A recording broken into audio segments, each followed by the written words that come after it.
প্রিয় দর্শক, মাহে রমজানের শুভেচ্ছা। আমন্ত্রণ জানাচ্ছি আরএফএল জগ নিবেদিত শরবত সমাহার অনুষ্ঠানে। প্রতিদিনকার মতো আমি রিচি সুলাইমান আজও আপনাদের সামনে হাজির হয়ে গেলাম নতুন এক শরবতের রেসিপি নিয়ে। আজকে আমাদের শরবতের রেসিপির নাম হচ্ছে ম্যাঙ্গো মিল্কশেক। ম্যাঙ্গো মিল্কশেক তৈরি করার জন্য আমাদের কি কি ইনগ্রেডিয়েন্টস দরকার? পাকা আম, ভ্যানিলা আইসক্রিম, দুধ আর মধু। এখানে আম দিয়ে দিলাম, আমি দিয়ে দিলাম দুধ। দুধকে সুপারফুড বলা হয়, আমরা সবাই জানি, কারণ এখানে অনেক ধরনের নিউট্রিশন থাকে, ভিটামিন থাকে, মিনারেল থাকে।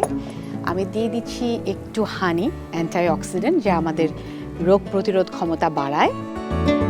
বাড়িতে দেখা যায় যে আসলে অনেক সময় শুধু ফ্রুটস দিলে খেতে চায় না, বাচ্চারা খেতে চায় না।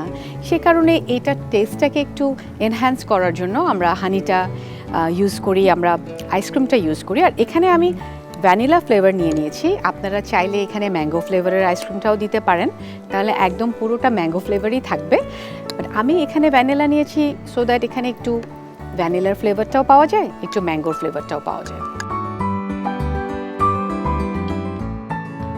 এখন দিয়ে দিচ্ছি আমার পছন্দের আরএফএল-এর জগে রাখা পানি।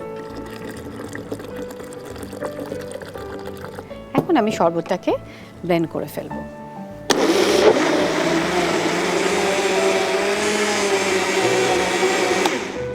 শরবত ব্লেন্ড করা হয়ে গেছে। আর এখানে আমি যে পরিমাণ মধুটা দিয়েছি, যে যার পছন্দ মতো মধু বাড়িয়ে কমিয়ে নিতে পারেন আপনারা। আর আমার ব্লেন্ড করা শরবতটা আমি ঢেলে ফেলবো আমার ফেভারিট জগে, আরএফএল-এর জগে। আপনারা সবাই জানেন যে আরএফএল জগ পিসি ম্যাটেরিয়াল দিয়ে তৈরি এবং এই ম্যাটেরিয়ালটা অত্যন্ত উন্নত মানের, যে কারণে ভীষণ টেকসই এবং গুণগত মানে সেরা। তাই আমার পছন্দের জগ হলো আরএফএল-এর জগ। আমি কিন্তু আমার বাড়িতে নানান সময় নানান রকমের জগ ব্যবহার করি এবং আরএফএল-এর নানান ডিজাইনের জগ ব্যবহার করি।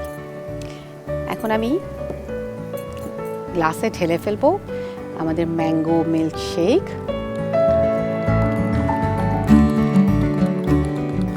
আর এখানে একটু ডেকোরেশন করব। সারা বছর আম পাওয়া গেলে খুবই ভালো হতো, বাট যতটুকু সময় পাওয়া যায় ততটুকু সময় আমরা চেষ্টা করব এই ধরনের শরবত বানিয়ে খেতে।